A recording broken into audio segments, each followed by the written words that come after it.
అప్పులు 22,423 కోట్లు, ఆస్తుల విలువ 44,433 కోట్ల అధ్యక్ష. ఇవాళ అధ్యక్ష అప్పు 81,516 కోట్లు. ఇవాళ మన విద్యుత్ సంస్థల ఆస్తుల విలువ 1,37,570 కోట్ల అధ్యక్ష. తెచ్చిన అప్పుతోని ఎక్కడే నష్టం జరగలే, ఆస్తుల్ని పెంచిన అధ్యక్ష. ఇది ఒకవైపు. ఇక కంపెనీల వారిగా తీసుకుంటే వారు కూడా చెప్పినారు, జెన్కో ఆనాటికి 7,662 కోట్లు ఉంది అప్పు, ఆస్తి వచ్చి 31,923 కోట్లు ఉంది అధ్యక్ష. ట్రాన్స్కో అప్పు 2,411 కోట్లు, ఆస్తి 10,136 కోట్లు. ఎస్పీడీసీఎల్ అప్పు 8,213 కోట్లు, ఆస్తి 24,000 కోట్లు. ఎన్పీడీసీఎల్ 4,137 కోట్లు అప్పు, 15 కోట్ల ఆస్తి అధ్యక్ష. ఇది స్పష్టంగా ఉన్నాయి అధ్యక్ష, అందులో సందేహం ఏం లేదు సార్. అయితే విద్యుత్ పరిస్థితి ఏందనేది ఒకసారి చూసుకోవాలి అధ్యక్ష. ఆ రోజుకు విద్యుత్ ఏముంది, ఇవాళ ఏముంది? ఇవాళ భారతదేశం మొత్తంలో అన్ని రాష్ట్రాలు కలుపుకుంటే అన్ని రాష్ట్రాలు 24 గంటల విద్యుత్తును అన్ని రంగాల వినియోగదారులకు అందించిన ఏకైక రాష్ట్రం తెలంగాణ రాష్ట్రం మాత్రమే అధ్యక్ష. ఈ రోజుకు కూడా ఇది నేను చెప్పిన విషయం కాదు అధ్యక్ష. నీతి ఆయోగ్ తన state energy and climate index round 1లో 2022లో ప్రకటించిన విషయం అధ్యక్ష. Hours of electricity supply to industry 100 points ఇచ్చింది మనకి. Hours of electricity supply for agriculture also 100 points ఇచ్చింది అధ్యక్ష మనకి. ఇది నీతి ఆయోగ్ ఇచ్చింది. ఇది మేము ఎవరో చెప్పింది కాదు, మా సెల్ఫ్ సర్టిఫికేట్ కాదు అధ్యక్ష. ఇది అదే నీతి ఆయోగ్ ఛత్తీస్గఢ్ సంబంధించి కూడా ఇచ్చింది అధ్యక్ష. ఇండస్ట్రీకి 100 పాయింట్లు ఇచ్చింది, అగ్రికల్చర్కి 66.7 పాయింట్లు ఇచ్చింది. రాజస్థాన్ కూడా ఇచ్చింది అధ్యక్ష. అవర్స్ ఆఫ్ ఎలక్ట్రిసిటీ సప్లై ఇండస్ట్రీకి 100 పాయింట్లు ఇచ్చింది, అగ్రికల్చర్కి 1.7 పాయింట్లు ఇచ్చింది అధ్యక్ష. గుజరాత్ కూడా ఇచ్చింది అధ్యక్ష. ఇండస్ట్రీకి 100 పాయింట్లు ఇచ్చింది, ఎలక్ట్రిసిటీ అగ్రికల్చర్కి 11.4 పాయింట్లు ఇచ్చింది అధ్యక్ష. భారతదేశంలో కేవలం కేరళ, హిమాచల్ ప్రదేశ్, ఒడిశా, తెలంగాణ ఈ 4 రాష్ట్రాలు మాత్రమే విద్యుత్ విషయంలో 100 పాయింట్లు ఇచ్చింది అధ్యక్ష. ఇది నీతి ఆయోగ్ ఇచ్చింది, నేను చెప్పుకుంటుంది కాదు. పవర్ జనరేషన్ సంబంధించి కూడా ఆనాటికి సమైక్య ఆంధ్రప్రదేశ్లో 2014 నాటికి 17,000 మెగావాట్ల విద్యుత్ సామర్థ్యం ఉంటే ఇవాళ తెలంగాణ ఒకటే 18,000 పైన విద్యుత్ సామర్థ్యం కలిగి ఉందనే విషయాన్ని కూడా నీతి ఆయోగ్ 2020లో చెప్పింది అధ్యక్ష, 22లో చెప్పింది అధ్యక్ష. ఇక అసలు విషయానికి వద్దాం అధ్యక్ష. తెలంగాణ రాష్ట్రంలో ఆనాడు ఉన్న పరిస్థితి, మొట్టమొదటి బలిపిల్లల కాంచి మొదలు పెడితే చదువుకోవడానికి పిల్లల పరీక్షలు వస్తున్నాయంటే తల్లిదండ్రులకే పెద్ద పరీక్ష. ఆనాడు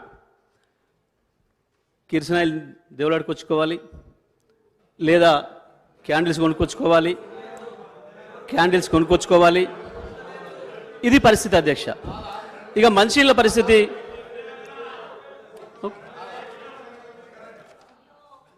మినిస్టర్ గారు సార్ 2014 నుంచి నిన్న కూడా గౌరవ ముఖ్యమంత్రి గారు, గౌరవ ఉప ముఖ్యమంత్రి గారు, మా సభ్యులందరూ చెప్పారు అధ్యక్ష. నీటి వనరులకు సంబంధించి 2014 నుంచే మొదలైనవి. 2014 నుంచే మంచినీటి సరఫరా మన రాష్ట్ర ప్రజలందరూ చూసినట్టు, విద్యుత్ సరఫరాకు సంబంధించి 2014 నుంచే వారు మొదలుపెట్టిన ఈ ప్రాజెక్టుల తర్వాతనే విద్యుత్ పరంగా అసలు కరెంటు చూసినట్టు మన ప్రజానికం, అది మొత్తం అంధకారంలో ఉన్నట్టు, మనం సివిలైజేషనే లేనట్టు, వారే వచ్చి మొత్తం తెలంగాణ రాష్ట్రాన్ని కనబెట్టినట్టు. ఈరోజు ఎక్కడ కూడా రాష్ట్రంలో విద్యార్థులు ఎక్కడ కూడా విద్యుత్ పరంగా చదువుకోనట్టు చెప్తా ఉన్నారు అధ్యక్ష. నేను గౌరవ మంత్రి గారిని కోరుతా ఉన్నాను, వారు చేసిన ప్రగతిని చెప్పమని చెప్పండి తప్ప 2014 కంటే ముందు ఏ విధంగా ఉందో మేము కూడా చెప్తాం అధ్యక్ష. ఎందుకు మనం రాష్ట్రము ఏర్పడటానికి మనం అందరం కూడా పోరాటం చేసాము మన అందరికీ కూడా తెలుసు. విద్యుత్ కూడా ఒక ప్రధానమైన అంశం అధ్యక్ష. ఈరోజు వారు నేను ఎందుకంటే మొదలే మాట్లాడుతూ ఉన్న తరుణంలో మీరు ఎప్పుడు కూడా అధ్యక్ష మేము చెప్తా ఉన్నాం అధ్యక్ష. నిన్న డ్రింకింగ్ వాటర్ సప్లై గురించి కానీ ఫైనాన్సెస్కి సంబంధించి కానీ అసలు వారు లేకుంటే అసలు ఈ రాష్ట్ర ప్రజలే అసలు ఏది కూడా చూడనట్టు ఏది కూడా అనుభవించినట్టు మాట్లాడుతున్నారు అధ్యక్ష. Please try to educate. వారు ఏమన్నారు, మా డీసీఎం గారు లేచి మీ సూచనలు మీ సలహాలు ఇవ్వమని కోరిండు. మళ్ళా మీరు అదేవిధంగా 2014 కంటే ముందంటే మేము కూడా మొదలు పెడతాం. మా సభ్యులందరూ కూడా తెలుసు ఏ విధంగా ఉన్నారో, మీరు కూడా ఉన్నారు. వారి ఇంట్లో ఇచ్చిన కరెంటు కూడా కాంగ్రెస్ పార్టీ అధ్యక్ష. ఈరోజు వారి ఇంట్లో ఇచ్చిన కరెంటు కూడా కాంగ్రెస్ పార్టీకి సంబంధించిన అధ్యక్ష. జగదీశ్వర్ రెడ్డి గారు. అధ్యక్ష నేను ఎక్కడ వచ్చిన డీవియేషన్ కానీ ఓ విమర్శకు కానీ నేను పోలేదు. ఎందుకంత తొందరపడుతున్నారో నాకు అర్థం కావట్లేదు అధ్యక్ష. మరి వారే చెప్పిండ్రు నిన్న 1956 నుంచి మొదలుపెట్టి వచ్చిండ్రు. వారే నిన్న 1956 నుంచి మొదలుపెట్టి వచ్చిండ్రు. ఇక్కడ దాకా తెచ్చిండ్రు. ఏ సంవత్సరం ఏం జరిగిందో కనీసం 14 ఉన్న పరిస్థితి చెప్పకపోతే ఇవాళ ఉన్న ఎట్లా తెలుస్తుంది అధ్యక్ష? ఇవాళ ఏమున్నామో అర్థం చేసుకోవాలంటే ఆ రోజు ఏమున్నామో తెలుసుకోవాలి, ఆ రోజు ఏమున్నామో జ్ఞాపకం చేసుకోవాలి. అప్పుడే ఇవాళ ఏమున్నామో తెలుస్తుంది. గదే కదా అధ్యక్ష నేను చెప్తున్నది. నేను ప్రారంభమే చేయలే అధ్యక్ష. నేను 10వ తరగతి చదివిన నాటి నుంచి మొదలు పెడితే మళ్ళీ నా పిల్లలు 10వ తరగతికి వచ్చిన దానికి కిరసనాయిల దీపాలనే చదివినాం అధ్యక్ష. మేము ఎప్పుడైనా గంతే అధ్యక్ష. అది వారు కూడా గంతే అధ్యక్ష. శ్రీధర్ బాబు గారు కూడా కిరసనాయిల దీపంతోనే చదువుకున్నాడు, అందులో సందేహం లేదు. సరే అధ్యక్ష, ఓకే అధ్యక్ష. ఒకవేళ వాళ్ళు ఏదైనా రాసిచ్చి ఇదే చదివిపోవాలి అందరూ అంటే ఓకే, అది కూడా ఆలోచిద్దాం అధ్యక్ష. ఎందుకు ఆగమవుతున్నారు అప్పుడే అధ్యక్ష? ఇక మంచినీళ్ళ పరిస్థితి, విద్యార్థుల పరిస్థితి, అది మంచినీళ్ళ పరిస్థితి. మంచినీళ్ళు ఇంటికి మంచినీళ్ళు రాలే. బోరు బావి కాడికి పోయి మంచినీళ్ళు తెచ్చుకోవాల్సిన దుస్థితి ఆనాడు గ్రామాలలో పల్లెల్లో. దానికి పోతే కూడా బోరు బావి దగ్గర పోతే పోయేవరకే కరెంటు పోతే 2 గంటల 3 గంటల 4 గంటల ఎన్ని గంటలు ఉండాలనో ఎప్పుడు ఇంటికి పోవాలో తెలియని పరిస్థితి. ఇంటికి పోవడానికి ఒక బాధ. నీళ్లు లేకుండా బిందె నీళ్ళు లేకపోతే ఇంటికి పోయి ఎసరు పెట్టే పరిస్థితి లేదు ఆనాడు తెలంగాణ అక్క చెల్లెలకి, తెలంగాణ ఆడపడుచులకు. అక్కడ కూర్చొని ఇంటికి పోవడమా ఇక్కడ ఉండడం అనేది బాధ ఆ రోజు అధ్యక్ష. ఆ నుంచి పరిశ్రమలకి, వాణిజ్య రంగానికి, వ్యాపార రంగానికి ఏ ఒక్క షాప్ అయినా జనరేటర్ లేని షాప్ ఒక్కటి ఉండేనా, ఇన్వర్టర్ లేని ఇల్లు ఒక్కటి ఉండేనా అధ్యక్ష? అన్నాడు ఇన్వర్టర్లు జనరేటర్లు తప్ప మన బతుకు కరెంట్ లేదు అధ్యక్ష. అంతే అధ్యక్ష. అప్పుడే ఎందుకు తొందరపడుతున్నారు? కాసేపు ఓపిక పట్టొచ్చు కదా, ఎందుకు ఆగమవుతున్నారు? మీ మంత్రులు మాట్లాడరాదా? చెప్పరాదా సమాధానం? మీ మంత్రులు మాట్లాడియండి, ఎందుకు ఆగమవుతున్నారు మీరు? మంత్రులకు సమాధానం చెప్పే శక్తి ఉంది కదా. జగదీశ్వర్ రెడ్డి గారు. ఓకే అధ్యక్ష, మహిళల పరిస్థితి అది, వ్యాపార వాణిజ్య పరిస్థితి ఇది. మంచిగా ఇక ఇండస్ట్రీస్ అయితే మీకు కూడా తెలుసు, ఇక్కడనే పాపం ధర్నా ప్రతిరోజు ఇండస్ట్రియలిస్టులు. ప్రపంచంలో పారిశ్రామికవేత్తలు కూడా ధర్నా చేసిన మొట్టమొదటి సందర్భం తెలంగాణలో మాత్రమే. ఆ రోజు సమైక్య ఆంధ్రప్రదేశ్లో, తెలంగాణలో, హైదరాబాద్లో మాత్రమే జరిగింది. ఇది ప్రపంచ రికార్డు అధ్యక్ష, అందులో సందేహమేం లేదు అధ్యక్ష. ఇక రైతాంగం గురించి చెప్పుకోవాలంటే అది ఎన్ని రోజులు కూడా చెప్పినా వడవని కథ అధ్యక్ష. రైతాంగం పడ్డ బాధలు, రైతాంగం పడ్డ వ్యధలు, చచ్చిపోయిన రైతుల ఆత్మలు ఇప్పుడు కూడా చూస్తున్నాయి అధ్యక్ష. పైనుంచి ఈ అసెంబ్లీలో మనం ఏం మాట్లాడుకుంటున్నామో కూడా చూస్తున్నాయి అధ్యక్ష. అటువైపు నుంచి ఏం జరుగుతుంది, ఇటువైపు నుంచి ఏం జరుగుతుంది, ఎట్లా దబాయింపు జరుగుతున్నాయి అనేది కూడా పైన చూస్తున్నాయి అధ్యక్ష, అందులో సందేహం లేదు అధ్యక్ష. ఏముండే అధ్యక్ష, మొట్టమొదలు బండెడ్ల అమ్మే కాంచి మొదలైంది రైతు పరిస్థితి. బండెడ్ల అమ్మే నుంచి మొదలైతే చివరికి పుస్తలు అమ్ముకొని ఆఖరికి ఏ బోర్లేసిండో ఆ బోర్లేసిన భూమి కూడా అమ్ముకోవాల్సిన దుస్థితికి ఆనాటి రైతాంగం అధ్యక్ష. 10-20 ఎకరాలున్న రైతులు కూడా వారు మహబూబ్నగర్ నుంచి స్వయంగా మేము చూసాం అధ్యక్ష. ఎవరైతే పాలేరులో నియమించుకున్నాడో ఆ రైతు 20 ఎకరాలున్న రైతు వాళ్ళు వెంట పెట్టుకొని హైదరాబాద్కు కూలికొచ్చిన పరిస్థితి అధ్యక్ష. భారతదేశంలో కాశ్మీర్ నుంచి కన్యాకుమారి వరకు రోడ్డెమ్మడి పోతుంటే ఎవరైనా గడ్డపార పట్టుకొని పోతుంటే ఆపి మీరు ఏ ఊరు అని అడిగితే అది మహబూబ్ నగర్ మాత్రమే, అది పాలమూరు మాత్రమే అనే విషయం కూడా మనందరూ కూడా తెలుసు అధ్యక్ష. ఆనాడు రైతుల పరిస్థితి, రైతుల దుస్థితి ఇది అధ్యక్ష. ఈ పరిస్థితులలో ప్రజలు మాకు అవకాశం ఇచ్చిండ్రు, వచ్చిన అధ్యక్ష. ఏం చేయాలి?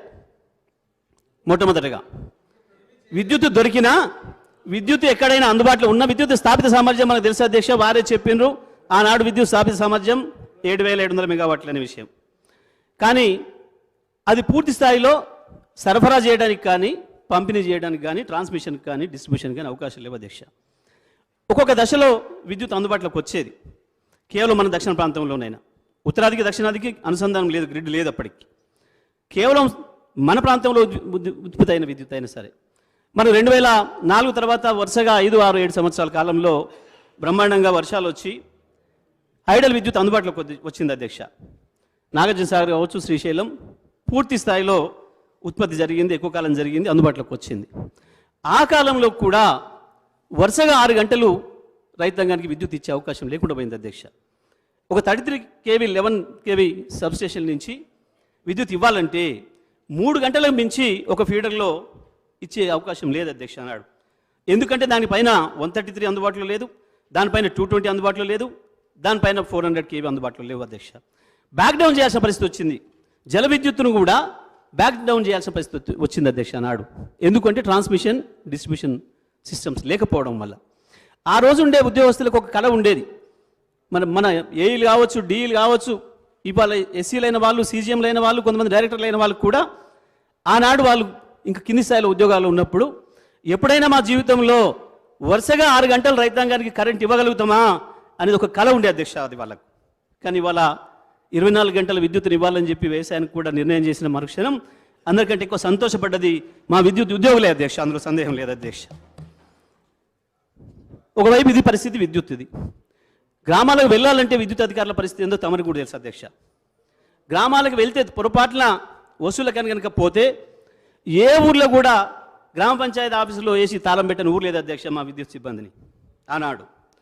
లేదు, రైతాంగానికి వ్యవసాయం వదిలిపెట్టి ఇంకొక ప్రత్యేకమైన పని ఉండే అధ్యక్ష. సబ్ స్టేషన్ ముందుకు రావాలి, ధర్నాలు చేయాలి, అందులో ఎవరో ఒకరిద్దరు ఆవేశపరులు ఉంటే లోబడికి వెళ్ళి ఆ ఉన్న 2, 3 కుర్చీలు ఇరగొట్టాలి, కేసుల పాలు కావాలి అధ్యక్ష. ఇది ఆనాడున్న పరిస్థితి అధ్యక్ష.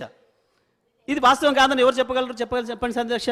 ఒకవైపు ముఖ్యమంత్రి గారి పార్టీ, ఇప్పుడున్న ముఖ్యమంత్రి గారి పార్టీ ఆనాడు అధికారులు ఉంటే ఇవాళ ఉప ముఖ్యమంత్రి గారి పార్టీ ధర్నాలు చేసింది, రాస్తారోకోలు చేసింది.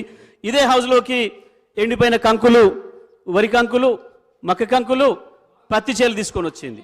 ఒకవేళ వీరి పార్టీ అధికారంలో, ఉప ముఖ్యమంత్రి గారి పార్టీ అధికారంలో ఉన్నాడు, ముఖ్యమంత్రి గారి పార్టీ ఆ పని చేసింది అధ్యక్ష.